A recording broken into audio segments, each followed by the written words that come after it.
તાસુ સંભાળી G20 ઔપચારિક અધ્યક્ષતા જળસાને વિદેશ મંત્રી એસ જયશંકર કર્યા સંબોધિત કર્યો ભારતને G20 અધ્યક્ષતા મિલવો ગૌરવની વાત રાષ્ટ્રપતિ દેશવાસીઓને દીની શુભકામનામાં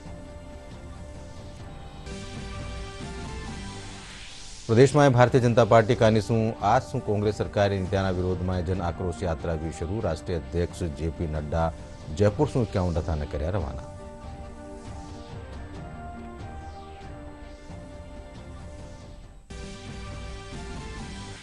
सीमा सुरक्षा बल आज मना रह्यो है आपरो 58वां थरपना दिवस प्रधानमंत्री नरेंद्र मोदी ट्वीट कर जवाना अरवणारा परिवारजनों दीनी शुभकामनाओं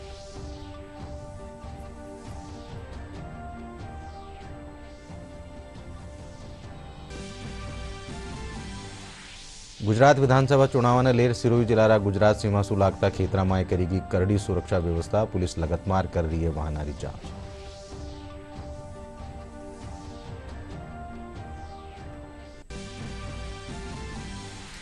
और प्रदेश रा तापमान में घटोतरी होबासु बढ़्यो सर्दी रो असर सिरोही जिला माउंट आबू में पारो हुयो जमाव बिंदु माथे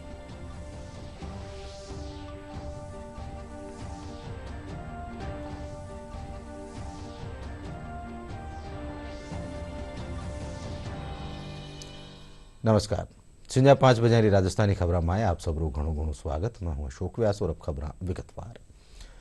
भारत आज शू G20 औपचारिक अध्यक्षता संभाल लीनी है। दिल्ली में राखोड़ा जलसा में विदेश मंत्री एस जयशंकर कहो कि भारत ने G20 अध्यक्षता मिलवो गौरवरी बात है। वणा कहो कि वसुदेव कुटुंबकमरी भावना शू सगला देशा ने साथ लेर भारत आगे बढ़ेलो बटे राष्ट्रपति G20 अध्यक्षता ने लेर सगला देशवासियों शुभकामनाएं दीनी है। To invite guest nations and we have exercised that right in respect of the UAE, Bangladesh, Mauritius, Egypt, Nigeria, Oman, Singapore, the Netherlands and Spain. So as you can see, this is actually a gathering of extraordinary importance and one that in many ways is unparalleled in our history. But it is not just the collective weight of the participants that you should take note of. The very process of holding the G20 itself is uniquely impactful. There will, of course, be the G20 summit in September 2023 in New Delhi. But in addition, there are almost 200 meetings at various other levels, from ministers and officials to domain experts, civil society, and of course the youth. Given its significance, we would like G20 not to be a Delhi-centric set of events, but one that is hosted, indeed one that is celebrated across the width and breadth of our country. By doing so, the world will get to know better the fullness of India's extraordinary diversity and rich heritage. Similarly, our own citizens will develop a sharper appreciation of the world, its challenges and its opportunities.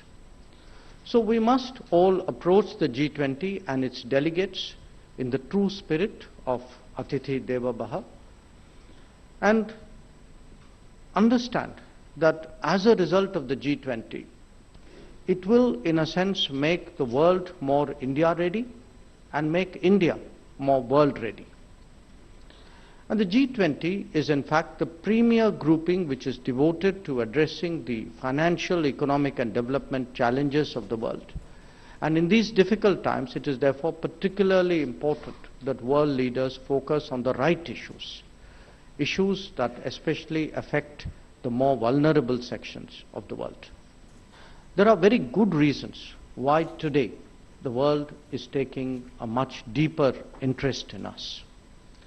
The G20 presidency offers an opportunity to share our story with others, particularly those who may transpose some of our experiences on their performance or challenges.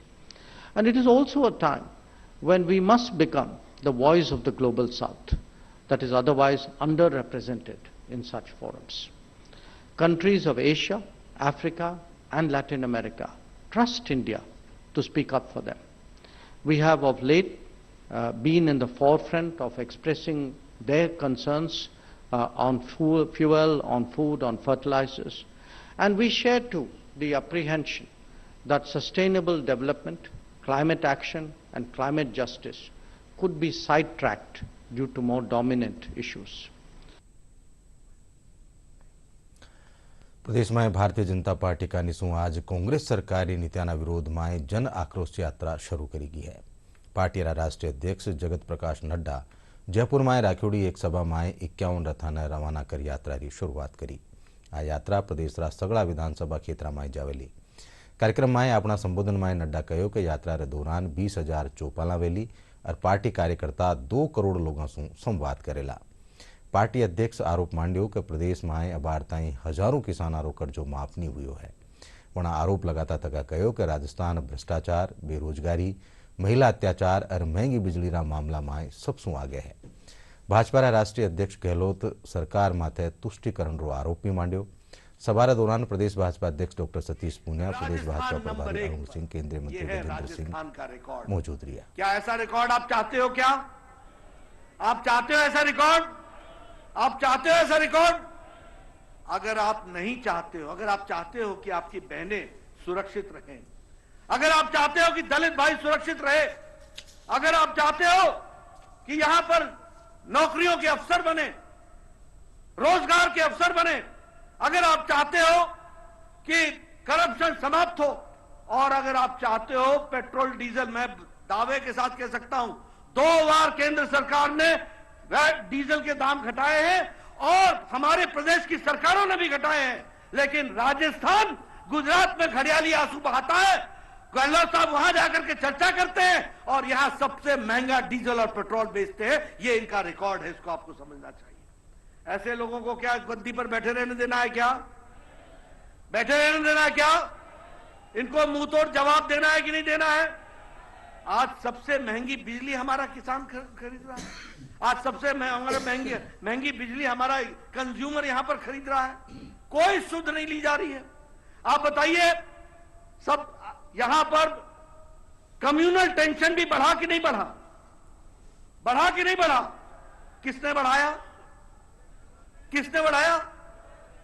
Congress के राज में। ये इनका तौर तरीका है। इसलिए मित्रों, मैं एक ही बात आपको कहने आया हूं। आज तो आपने जन आक्रोश यात्रा की प्रारंभ किया है।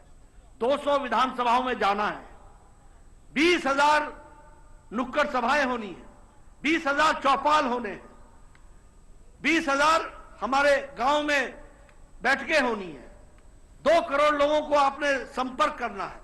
ये जो आक्रोश है उनकी सुध लीजिए, लोगों के साथ जुड़िए, लोगों को इन सारी बातों के बारे में बताइए कि किस तरीके से छोटी सी गलती से कितना नुकसान हो जाता है। इस बात को भी समझाने की आवश्यकता है।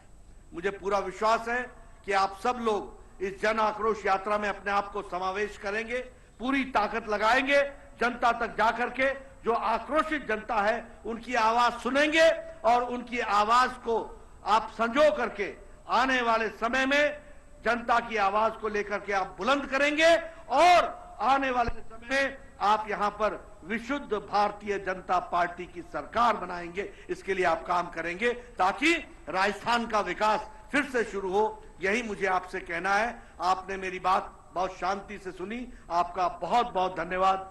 जय भारत, जय राजस्थान।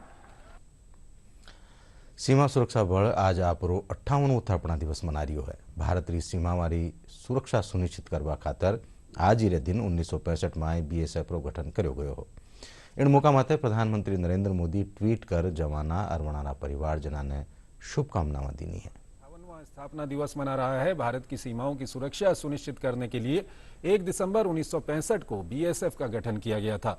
कच्छ के रण से लेकर कश्मीर में बर्फ के बीच बीएसएफ के जवान पूरी मुस्तैदी के साथ देश सेवा में जुटे हुए हैं। देश में ऐसा कोई स्थान नहीं है जहां बीएसएफ ने प्रकृति को नहीं हराया है। बीएसएफ का ध्येय वाक्य जीवन पर्यंत कर्तव्य को जवानों ने हमेशा साकार किया है। संस्कृति मंत्रालय रा पश्चिमी क्षेत्र सांस्कृतिक केंद्र उदयपुर कानेसू जिला प्रशासन और सीमा सुरक्षा बल श्री गंगानगर रा साझा तत्वावधान में बॉर्डर आयोजन काल श्री गंगानगर में करो। કાર્યક્રમમાં 4 રાજ્યના કલાકાર સાંસ્કૃતિક પ્રસ્તુતિઓ દીની। કાર્યક્રમમાં ડીઆઈજી અમિત કુમાર ત્યાગી, परमवीर सिंह कमांडेड 125 वाहिनी और अतिरिक्त जिला कलेक्टर डॉक्टर हरितिमा खास पावना रहा।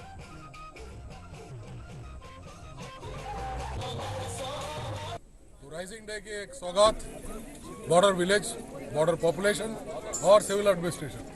तो सिविल एडमिनिस्ट्रेशन के साथ मिलकर के बीएसएफ ने सहयोग दे करके कलाकार विभिन्न वेस्टर्न फ्रंटियर के जो स्टेट्स हैं, वेस्टर्न बॉर्डर के, उन सभी ने यहाँ पर आकर के प्रस्तुति दी।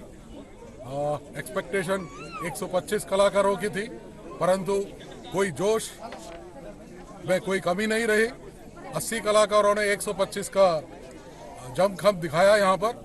तो हमें इन प्रस्तुतियों में राजस्थान स्टेट की झलक मिली, हरियाणा की झलक मिली, पंजाब की झलक मिली, और हमने बीएसएफ ने एक कदम अलग हट करके बिहू डांस अपने कलाकारों द्वारा, यानी हमारे बीएसएफ के जो प्रहरी हैं उन्हीं के परिवार और उन्हीं प्रहरियों की सहायता से बिहू डांस का प्रस्तुत किया, थोड़ा सा वेस्टर्न बॉर्डर से अलग हट करके, जिसको कि शायद उम्मीद करता हूं सभी को पसंद आया था। भारत ने G20 की अध्यक्षता मिलवा उपरांत देशरा कुछ एक विश्वविद्यालय ने इन अभियान से जोड़ो गयो है।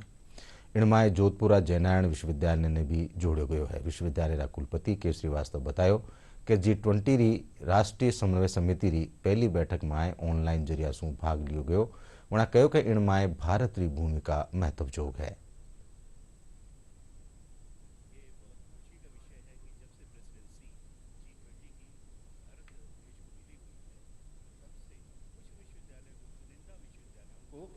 राज्य सरकार, केंद्रीय राज्य सरकार के साथ G20 के साल भर के अभियान में जोड़ा गया है। इस अभियान में ये बताते हुए बहुत खुशी हो रही है कि जयनारायण व्यास विश्वविद्यालय भी एक अंग है। जयनारायण व्यास विश्वविद्यालय के साथ जो समन्वय समिति राष्ट्र की गठित की गई है, उस समन्वय समिति की आज पहली बैठक थी, जिसमें प्राइम मिनिस्टर ऑफिस से मुख्य सचिव महोदय उपस्थित थे, चेयरमैन यूजीसी और वो लोग जिन्हें चीफ कोऑर्डिनेटर की जिम्मेदारी दी गई है, सभी जयनारायण व्यास विश्वविद्यालय से ऑनलाइन जुड़े हुए थे। कई सारे प्लेटफॉर्म्स ओपन हैं जिसमें हम हमारा कार्य कर सकते हैं। G20 यूनिवर्सिटी होने के नाते हमारे पास कई सारे जो हैं चुनौतियां भी हैं जिन पर हम काम कर सकते हैं, और कई सेमिनार्स, डिबेट्स या कुछ फैकल्टी डेवलपमेंट प्रोग्राम्स G20 को थीम रखते हुए हम ऑर्गेनाइज करने की कोशिश करेंगे यहाँ पर, ताकि जो ये प्राइम मिनिस्टर का जो थीम है उसे हम फुलफिल कर सकें और इसमें हम हमारी सक्रिय भागीदारी निभा सकें।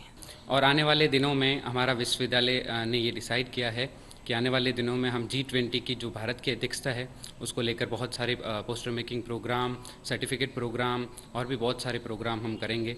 निश्चित रूप से विश्वविद्यालय के कुलपति सर के निर्देशन में और उनके नेतृत्व में हमारा विश्वविद्यालय भारत की जो G20 की अध्यक्षता है उसमें बहुत ही महत्वपूर्ण योगदान अदा करेगा। भारत सरकार वस्त्र मंत्रालय का निशु लकड़ी माए पीतल और तांबारा तारा सु नक्काशी करवा वाला जयपुर मोहनलाल शर्मा ने वर्ष 2019 रा शिल्प गुरु अवार्ड से नवाजो गयो है। वो पुरस्कार नई दिल्ली में उपराष्ट्रपति जगदीप धनखड़ देवेला। इनरी पत्नी कमलेश शर्मा ने भी राष्ट्रीय पुरस्कार मिल चुक्यो है। मोहनलाल शर्मा कहो कि वह लाडला कई साल से वो काम कर रहा है और इन विरासत ने आगे बढ़ावो चाहे है।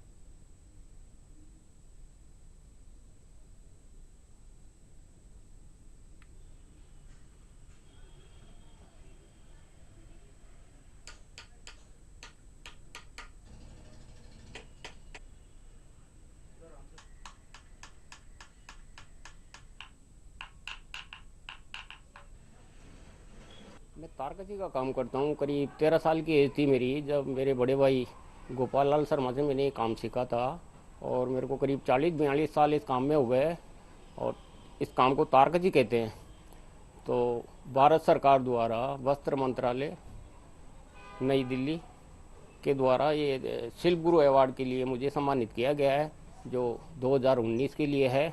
उपराष्ट्रपति जी ने अवार्ड दिया और बड़े हर्ष की बात है कि मेरा बहुत इतना काम भी इतना बारीक किया था मैंने, मिनीचर काम जो संभव नहीं है, पर मैंने भी यही सोच करके ये काम किया था कि जीवन में पूरी मैंने तन मन से जो है इसमें जुट गया और इतनी बेहतरीन चीज़ें, इतना बारीक काम किया मैंने, तो बड़ी खुशी हुई कि मुझे अवार्ड दिया गया।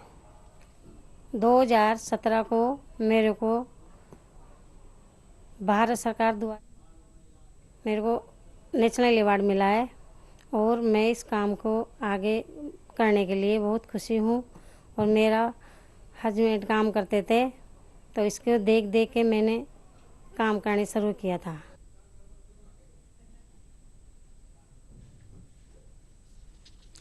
कुंदनकारी माए डिजाइन इनोवेशन रा खेतर माए जयपुरा रेबाड़ा धर्मेंद्र भल्ला ने राष्ट्रीय पुरस्कार से सम्मानित करो गयो। भल्ला कहो कि वणा 30 साल से इन काम ने कर रिया है और वणारो प्रयास है कि युवा पीढ़ी ने इन विद्या से जोड़ और वणा ने आत्मनिर्भर बनायो जावे।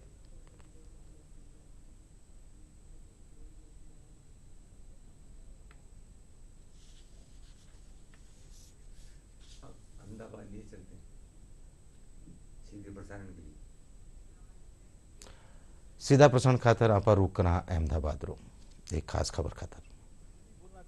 गुजरात देश का पहला राज्य है जो पूरे भगवामय हो गया।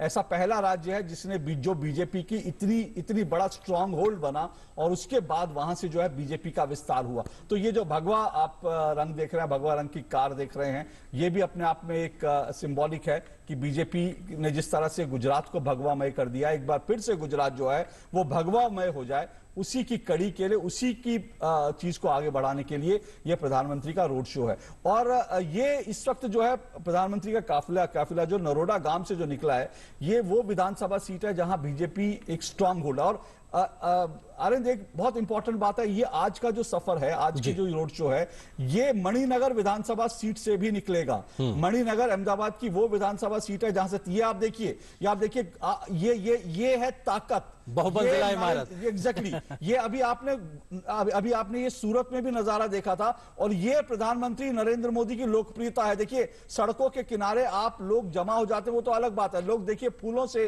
प्रधानमंत्री के ऊपर पुष्प वर्षा कर रहे हैं। बिल्डिंगों में, बाजारों में और जहां जहां आपको इमारतें दिखाई देंगी, उन इमारतों के ऊपर आपको लोग खड़े हुए दिखाएंगे। देखिए आप नीचे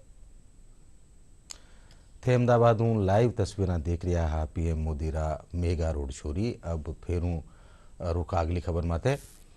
कुंदनकारी माए डिजाइन इनोवेशन रा खेतर माए जयपुर माए रेबाड़ा धर्मेंद्र भल्ला ने भी राष्ट्रीय पुरस्कार से सम्मानित करो गयो।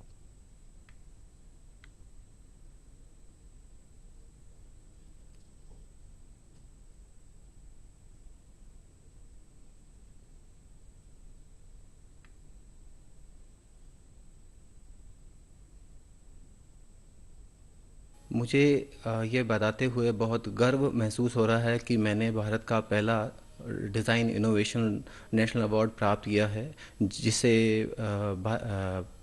मिनिस्ट्री ऑफ टेक्सटाइल की तरफ से दिया गया है और यह पीयूष गोयल जी के द्वारा प्रदान किया है मैंने। और इससे मुझे बहुत गर्व महसूस हो रहा है। मुझे यह काम करते हुए 30 साल हो चुके हैं और मैं ये कार्य को आगे बढ़ाने के लिए निरंतर अपने से जो भी प्रयास हो पा रहा है वो कर रहा हूँ, जिसमें मैंने मतलब नए जो बच्चे हैं, जो नए स्टूडेंट्स हैं, उनको रेगुलर सिखाता हूँ और उनको सिखाने के लिए मेरी यही कोशिश होती है कि इनको जल्द से जल्द कैसे कामयाब किया जा सके, जिससे वह आत्मनिर्भर हो पाएँ। मिनिएचर पेंटिंग में जयपुरा मोहनलाल सोनी ने वस्त्र मंत्रालय का निशु शिल्प गुरु अवार्ड से पुरस्कृत करो गयो। बरसा सु काम करिया मोहनलाल सोनी रो कहणु है कि वणारो प्रयास है कि इन कला ने युवा पीढ़ी रा जरिया सु आगे बढ़ायो जावे।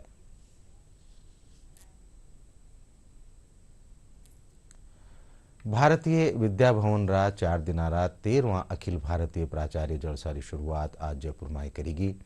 कार्यक्रम रा खास पावना राजस्थान विश्वविद्यालय रा प्रोफेसर राजीव जैन दीप प्रज्वलन कर कार्यक्रम रो शुभारंभ करया। कार्यक्रम रे दौरान टाबरा कहानी सु सांस्कृतिक कार्यक्रम री प्रस्तुतियां भी दी गई। स्कूल री प्राचार्य प्रतिमा शर्मा बतायो कि 4 दिनारा कार्यक्रम रे दौरान 12 सत्र राख्या जावेला જળસામાં રાષ્ટ્રીય શિક્ષા નીતિ और साइबर सुरक्षाના ઉપયોગના બારામાં વિગતવાર ચર્ચા કરી जा रही है। कार्यक्रम की अध्यक्षता भारतीय विद्याभवन मुंबईरा संयुक्त अधिशासी सचिव जगदीश लखानी करी। हम सभी जानते हैं देश में सबसे बड़ी बात जो हो रही है वो नई शिक्षा नीति को लेकर के हो रही है। तो नई शिक्षा नीति की जो बड़ी लेवल की कमेटी है हायर एजुकेशन की, उस कमेटी का तो मैं भी पार्ट हूँ, परंतु जब तक स्कूल एजुकेशन से चेंज नहीं आएगा नई शिक्षा नीति के ऊपर अग्रसर, तो इसलिए मुख्यतः सबसे बड़ा भार नई शिक्षा नीति का स्कूल से संबंधित लोगों का है और उसमें खास तौर से जो प्रिंसिपल्स हैं उनका नई शिक्षा नीति के इम्प्लीमेंटेशन में पुरजोर सहयोग चाहिएगा और तब जाके हम इस देश को अग्रसर कर सकेंगे। यह एक वार्षिक महाकुंभ, उनके प्रधानाचार्यों के लिए एक कॉन्फ्रेंस यहाँ पे परंपरा है हमारी, और हमारे लिए गर्व की बात है कि इस बार यह जयपुर में आयोजित हो रही है। तो यहाँ पर करीब करीब पूरे भारत और विदेश से 100 के करीब प्रिंसिपल्स आए हुए हैं। 4 दिन तक मंथन चलेगा और emerging trends in school education के ऊपर हम लोग चर्चा करेंगे। नई शिक्षा नीति के तहत यह बेहद सामरिक विषय है कि हम इस विषय में बात करें। 12 सत्र होंगे जिसमें पूरे देश से अनेक प्रबुद्ध विद्वान आकर सामायिक विषयों पर, शिक्षा में उभरते हुए विषयों पर चर्चा करें। गुजरात विधानसभा चुनाव ने लेर सिरोही जिल्लारा गुजरात सीमा सु लागता क्षेत्र में करड़ी सुरक्षा व्यवस्था करी गई है। सीमा माते पुलिस लगतमार निगरानी करवाने साथ ही वाहनारी जांच भी कर रही है। पुलिस अधीक्षक ममता गुप्ता बतायो कि गुजरात पुलिस कानी शू अपराधिया ने दी गई लिस्ट मुजब गिरफ्तार करवाना प्रयास कर्या जा रहा है। जिला है हमारी बॉर्डर गुजरात से टच करती है, इसलिए गुजरात इलेक्शन को देखते हुए पुलिस ने अपनी नाकाबंदी और भी सख्त कर दी है। हमने जो बॉर्डर के थाना इलाका है वहाँ पे राउंड द क्लॉक नाकाबंदी शुरू कर रही है और पुलिस ने पिछले दिनों में आबकारी के और अन्य भी अच्छे सीजर किए हैं। इसके अलावा गुजरात पुलिस से हमें लिस्ट मिली है उन लोगों की जो गुजरात में वांटेड हैं, पुलिस उनको पकड़ने का भी प्रयास कर रही है। अलवर्रा अखेपुरा चमेली बाग स्थापित कब्रिस्तान रो विवाद थंबारो नाम ने ले रियो है। अबार ताही कोई कार्रवाई नहीं होबारे चालता मेव समाज कांग्रेस नेता मारा खिलाफ मोर्चो खोल दीनो। समाजरा लोग धरणु प्रदर्शन कर आपरो विरोध जतायो है। समाजरा प्रतिनिधि मामला में भेड़ा सगड़ा एहलकारा ने निलंबित करवारी मांग करी है। हमको और आपको सबको जाना है एक जगह और वो है अंतिम, जहां कब्रिस्तान है और शमशान है। अगर शमशान और कब्रिस्तान को आप बेचोगे तो हम आपका विरोध करेंगे। हमें पार्टी पीछे है, पहले जिंदा रहने के लिए कब्रिस्तान चाहिए, जब ही तो मरेंगे। हमने जो प्रदर्शन किया है हम हक की लड़ाई के लिए लड़ रहे हैं और ये प्रदर्शन इसलिए हुआ है कि जिले के जितने भी नेता हैं वो नकारा हो गए। जिन लोगों को हमने बनाया, जिनको मंत्री पद मिला, जिनको सारे कुछ पद मिले हैं, जो मेयों की बदौलत जीते हैं, जिन्होंने आज तक हमसे एक इस बात पे चर्चा नहीं की। और मैं इस बात को कह रहा हूं कि कभी भी बीजेपी के राज में भी कब्रिस्तान नहीं बिके जो कांग्रेस के राज में कब्रिस्तान बिके। और जो यहाँ के बिल्कुल नेता हैं जो नकारा हैं, 98% वोट कांग्रेस को मेव देते हैं। 1-2% कोई मेरे जैसे होंगे नहीं देते होंगे, वो अलग बात है, मैं साफ कह रहा हूँ। पर 98% वोट देने के बाद में कोई कांग्रेसी आज तक ये नहीं बोला कि ये गलत हुआ है। इसलिए मुख्यमंत्री का आभार, स्थानीय कांग्रेसियों, राष्ट्रीय महासचिव से लेकर के जिला अध्यक्ष तक, एमएलए, मंत्री, सबका बहिष्कार।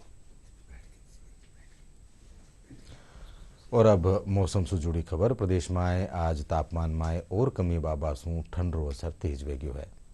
सिरोही जिलारा माउंट आबू में आज पारो जमाव बिंदु माथे पूग्यो। बटई सीकर जिलारा फतेहपुर शेखावाटी में आज कमो कम तापमान 3.8 डिग्री सेल्सियस माथे पूग्यो। राजधानी जयपुर में भी तापमान में घटोतरी दर्ज करी गई है। और आखिर में खास खबर एक तरफ।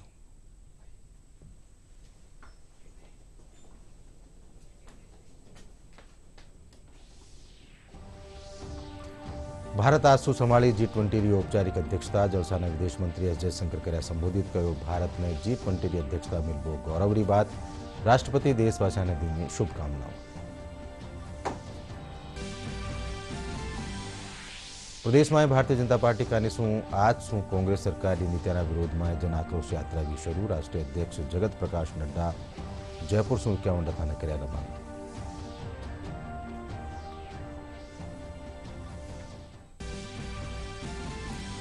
सीमा सुरक्षा बल आज मना रही है आप 58 तर्पणा दिवस। प्रधानमंत्री नरेंद्र मोदी ट्वीट कर जवाना हारवाना परिवारजना ने दी शुभकामनाओं।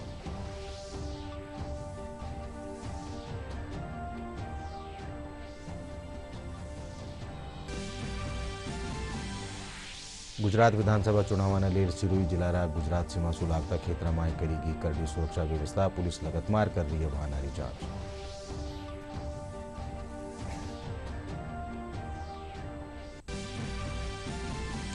अरब प्रदेश तापमान में घटोतरी होगा शू बढ़ो सर्दी रो असर। सिरोही जिला माउंट आबू में पारो पूग्यो जमाव बिंदु माथे।